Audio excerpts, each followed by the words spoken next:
Assalamualaikum warahmatullahi wabarakatuh. Di pertemuan pertama kali ini juga saya akan menyampaikan tentang pengenalan alat laboratorium supaya tidak menumpuk di pertemuan kedua.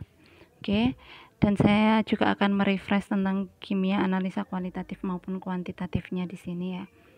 Oke, ini slide pertama adalah refresh tentang kimia analisa. Jadi kimia analisa di sini dibagi menjadi dua, yaitu kualitatif dan kuantitatif. Untuk kualitatif sendiri itu hanya membutuhkan jawaban yes or no. Contohnya identifikasi kation dan identifikasi anion. Sementara kuantitatif sendiri dia akan menghasilkan jumlah, angka atau kadar. Contohnya titrasi atau volumetri dan gravimetri. Berikutnya adalah analisa kuantitatif. Dia menawarkan di bidang ilmu mana? Salah satunya di bidang ilmu medik seperti yang saya jelaskan di PowerPoint sebelumnya. Dan kimia analisa ini bisa dipakai di berbagai ilmu pengetahuan, salah satunya itu di forensik dan di bidang medik seperti yang sudah saya jelaskan. Jadi dua slide ini hanya untuk merefresh materi yang sebelumnya sudah saya sampaikan ya. Oke, kita langsung masuk kepada peralatan analisa kuantitatif yang sering kalian temui di laboratorium kuantitatif dan mungkin akan sering kalian gunakan di praktikum tersebut. Yang pertama ada gelas ukur. Gelas ukur di sini bentuknya tabung dan ada seperti moncong di ujungnya. Itu fungsinya untuk menuang larutan supaya dia tidak tumpah. Nah, di gelas ukur di sini ada berbagai macam ukuran mulai dari 10 mili hingga 2 liter. Fungsinya adalah untuk mengukur volume larutan, tapi ketelitiannya tidak terlalu tinggi untuk si labu ukur. Biasanya untuk mengukur HCl encer atau H2SO4 encer, fungsinya cuma itu saja, yang dia tidak memerlukan ketelitian tinggi. Yang berikutnya adalah pipet. Di sini yang saya cantumkan ada 3 pipet, yaitu pipet tetes, pipet ukur, sama pipet volume. Untuk pipet tetes sendiri bentuknya bisa dilihat di slide ya. Nah, fungsinya untuk membantu memindahkan cairan dari satu wadah ke wadah yang lain dengan jumlah yang amat kecil atau tetes demi tetes. Jadi dia tidak bisa mengukur volume larutan yang dipindahkan. Fungsinya biasanya untuk memindahkan indikator sebelum titrasi dimulai. Jadi indikator ini hanya ditambahkan tetes demi tetes. Yang kedua adalah pipet ukur. Fungsinya juga masih sama. Inti dari fungsi pipet itu semuanya sama, yaitu memindahkan cairan dari wadah satu ke wadah yang lain. Sementara untuk pipet ukur sendiri, dia ada volumenya atau cairan yang akan dipindahkan itu terukur jumlahnya, tapi ketelitiannya tidak terlalu tinggi. Kalau menginginkan ketelitian yang sangat tinggi, kita bisa menggunakan pipet volume atau pipet gondok. Jadi bentuknya itu dia seperti ada gondok di tengahnya. Itu ciri dari pipet gondok atau pipet volume. Dan ukurannya itu sudah paten. Kalau 25 ya 25, kita nggak bisa mengukur 1 mili, 2 mili, 3 mili, itu kita nggak bisa mengukur seperti itu. Kalau kita mau mengambil, misal sampelnya kita ambil 10 mili, ya kita gunakan pipet volume atau pipet gondok yang ukurannya 10 mili. Kita nggak bisa, oh kita cuma butuh 1 mili, berarti saya tak pakai ini aja.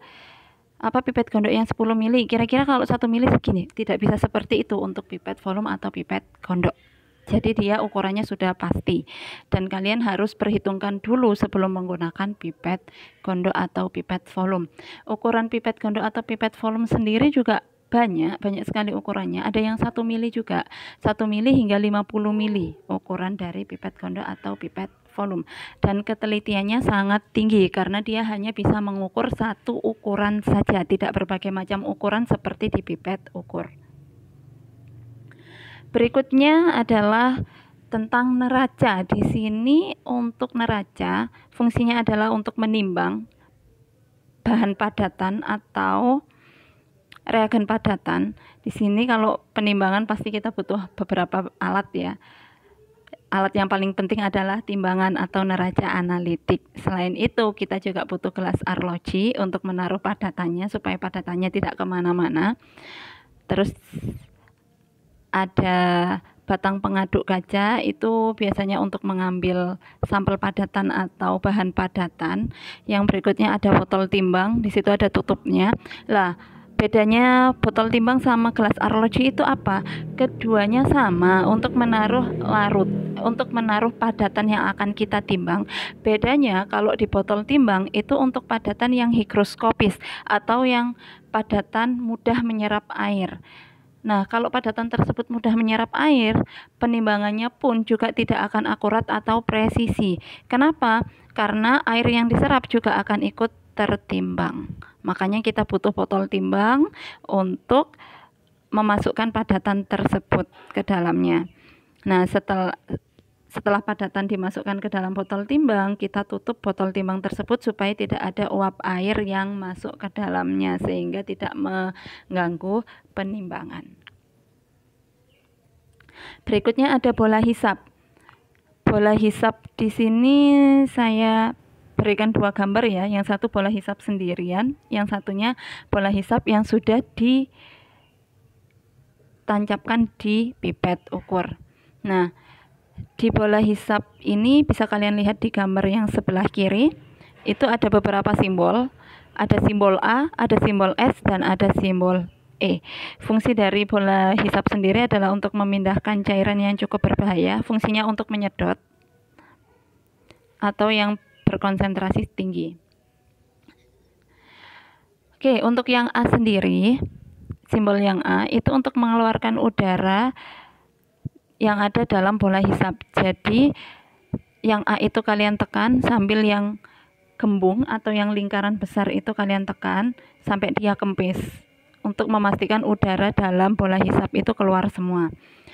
Setelah itu kalian pasang bola hisap tersebut di pipet ukur atau pipet volume sesuai dengan kebutuhan kalian. Selanjutnya pipet ukur tersebut kalian masukkan ke dalam cairan tertentu, kemudian kalian tekan S. S di sini fungsinya adalah untuk menghisap cairan yang masuk dalam pipet.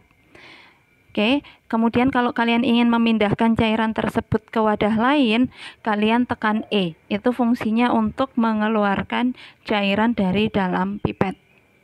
Contoh pemasangannya sendiri sudah ada ya di sebelahnya. Cara penggunaan bola hisap sendiri bisa kalian cari nanti di channel YouTube, karena saya sendiri juga kemarin menyentumkan video yang dari channel YouTube sendiri. Oke, selanjutnya adalah labu ukur dan gelas kimia. Bedanya labu ukur sama gelas kimia itu apa sih? Fungsinya sebenarnya sama, untuk melarutkan suatu padatan. Fungsi dari gelas ukur atau mencair atau mengencerkan suatu larutan dari konsentrasi tinggi ke konsentrasi rendah. Bedanya gimana? Kalau labu ukur bentuknya bisa kalian lihat di slide ini, bentuknya agak menggembung di bawah. Nah, dan dia tanda batasnya hanya satu atau ukurannya hanya satu. Kalau 1000 mili ya 1000 mili saja, 500 mili ya 500 mili saja. Di sini ada berbagai macam ukuran, ada yang dari 10 mili sampai 1000 mili, mungkin ada yang 2000 mili juga, saya kurang tahu, nanti kalian bisa cek sendiri. Fungsinya adalah untuk mengencerkan larutan atau memperkecil konsentrasi larutan, dan ini ketelitiannya sangat tinggi untuk labu ukur. Sementara kalau gelas kimia atau gelas ukur fungsinya banyak, dia bisa untuk melarutkan padatan, bisa mengencerkan larutan dan sebagainya, atau bisa untuk wadah penyimpanan, macam-macam ya fungsinya di sini. Nah, kalau untuk pengenceran sendiri, dia ketelitiannya tidak terlalu tinggi, tidak seperti labu ukur. Berikutnya buret. Buret ini sangat penting sekali di proses titrasi. Mungkin kalau tidak ada pandemi seperti ini, kalian akan sering masuk lab dan sering menggunakan alat ini untuk proses titrasi. Buret di sini ada dua warna, yang satu warnanya bening, yang satu warnanya keruh atau gelap. Nah, kalau yang warna bening ini biasanya untuk cairan yang tidak mudah teroksidasi, sementara kalau yang warna gelap itu untuk cairan yang mudah teroksidasi. Di sini ada skala ukurnya, ada yang sampai 50, ada yang sampai 25 saja. Di bagian ujungnya ada keran untuk mengeluarkan cairan, yaitu tetes demi tetes pada saat proses titrasi. Cara pemasangannya sendiri bisa kalian lihat di pojok kanan. Dia ditempelkan di statif dan klem. Berikutnya adalah Erlenmeyer. Alat ini juga sangat penting untuk proses titrasi. Jadi bentuknya itu seperti kerucut. Nah, di atasnya dia bentuk tabung. Fungsinya itu, leher tabungnya itu untuk memasukkan cairan tetes demi tetes tersebut supaya proses titrasinya terukur. Alat ini biasanya digunakan untuk meletakkan sampel pada saat proses titrasi berlangsung. Kadang juga digunakan untuk memanaskan larutan. Cuma kalau memanaskan larutan kita lebih sering menggunakan gelas ukur. Gelas kimia atau beker gelas.